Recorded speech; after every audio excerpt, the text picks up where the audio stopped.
We're joined by Gregory Treverton. He's professor of the practice of international relations and spatial sciences at the University of Southern California in Los Angeles. Professor, good to see you again. Thank you very much for joining us. I want to start by asking you. Thank you. Good to be here.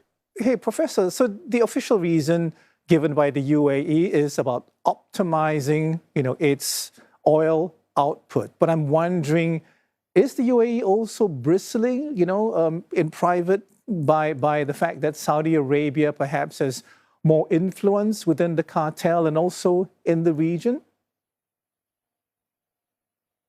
I think both are at play. Certainly, as we know, the UAE has been unhappy with OPEC for a long, long time. Feels like it's suffered quite a lot of economic damage from not being able to produce as much oil as it would like. So I think that's the main reason. This is a nice occasion. We know that OPEC is, in some sense, disappearing slowly in general, and this is a benchmark to it.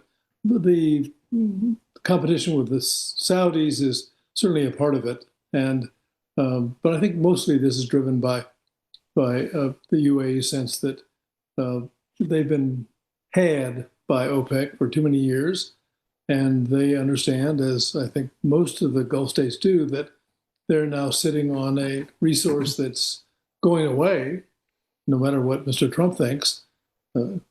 Petroleum is going to go away fairly quickly, and therefore trying to do the best they can in the short run. That seems to be the dominant aspect of the UAE decision.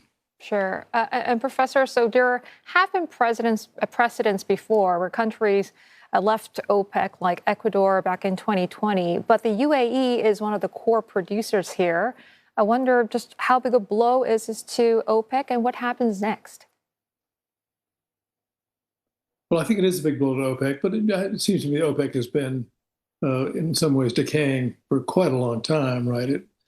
We're a long way from 1973, right? So it is not what it used to be, and it's a good way to organize and talk about things, but it no longer seems to me to have the ability to discipline states to produce less oil than they would like. And this is now a circumstance in which, there's plenty of opportunity to do more if you can get it to market, given the international energy shortage created by the war in the Straits of Hormuz. So this is probably a good occasion for them, but it seems to me it's a longer-term symptom of what has been obviously true, and that is OPEC has declined through the years, has to be, particularly as renewable sources become more and more important. It is true that now petroleum, no matter what Mr. Trump says, is just not as important as it used to be and getting less and less important. I do have to ask you as well, despite the fact that you just talked about how the UAE wants to maximize its if you like, output before the use of petroleum drops in the future. How much of this, at the same time, is geopolitical? I mean, it's an important ally, but so are many other Gulf countries. And the US, we know, has long called for an increase in oil production from the cartel as well. And we know the UAE says it's going to do exactly that. Yeah, no, it's an interesting question because there's so much of the geopolitics of the region is so scrambled by the war, right? And we've seen many of the Gulf states having been reluctant, having suffered by this war and feeling like they weren't protected in the way they hoped to be. It seems like the UAE has also suffered, but it's gone the other direction, said it's going to link itself, for better or worse, more closely with the United States and Israel. And so it's the geopolitics of the region, it seems to me, are very much at play in the moment. And this is an interesting piece of that drama that's going on. It's, on the one hand, the end of the U.S. guarantee or confidence in the United States.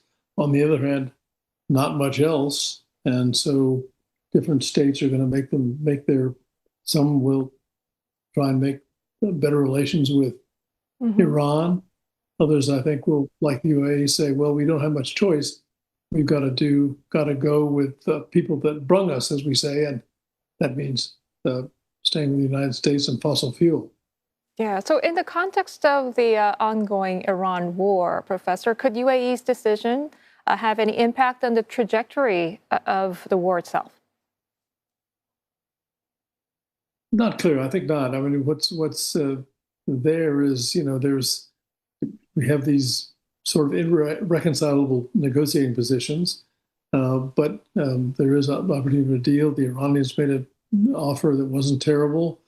Trump administration seems like it can do better. So we're in this minuet.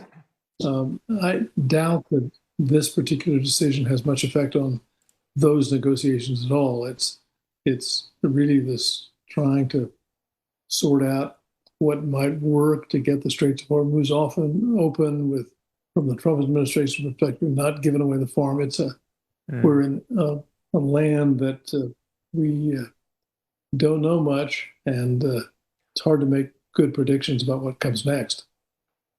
Professor, I mean, you have spoken about the impact or maybe the non-impact on OPEC. I'm wondering what the impact on the Gulf Cooperation Council is going to be. With the UAE leaving, there are only going to be 2 members, which are going to be OPEC members. But I'm wondering if within the group, I mean, if they look at the UAE and what it's doing, that signals economic divergence. So I'm wondering whether the other 5 are going to say, hey, we need to do something as well. We need to keep up with what the UAE is doing, or we'll get left behind. I think that's likely. I mean, it seems to me it is obviously bad for the Gulf Cooperation Council. It's difficult. People they're in a difficult situation where on the one hand they hope to be protected by the United States. Turned out they weren't. On the other hand, so what do? Do they go somewhere else or try and cut a deal with Iran? Or do they, as the UAE says, well, this is the best we can do, so we'll tuck in beyond things of any American and Western guarantee. So I think this is obviously very difficult for the GCC, and it is a result, obviously, of this terrible war that's torn apart so many things we thought were sensible and useful. Understood. Professor, I just want to quickly ask you before we let you go, I mean, how much of this is Iran's behavior so far towards countries in the region, in particular the UAE? We know Iran is an OPEC member as well, and it's targeted the UAE in particular.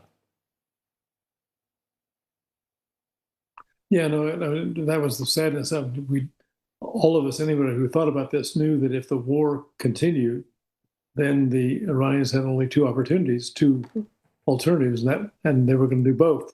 One was to shut the Straits of Hormuz, and the other was to attack the Gulf states. And that was sort of entirely predictable. The fact that the Trump administration didn't seem to anticipate it is really quite remarkable. It's a failure of statecraft that is probably the worst in my lifetime, but it was entirely predictable. And that then set in motion a set of things where countries like the UAE have to decide what they do in the context of this very different geopolitical circumstance. All right, Professor, thank you so much for being part of the conversation today. Gregory Treverton is Professor of the Practice of International Relations and Spatial Sciences at the University of Southern California in Los Angeles.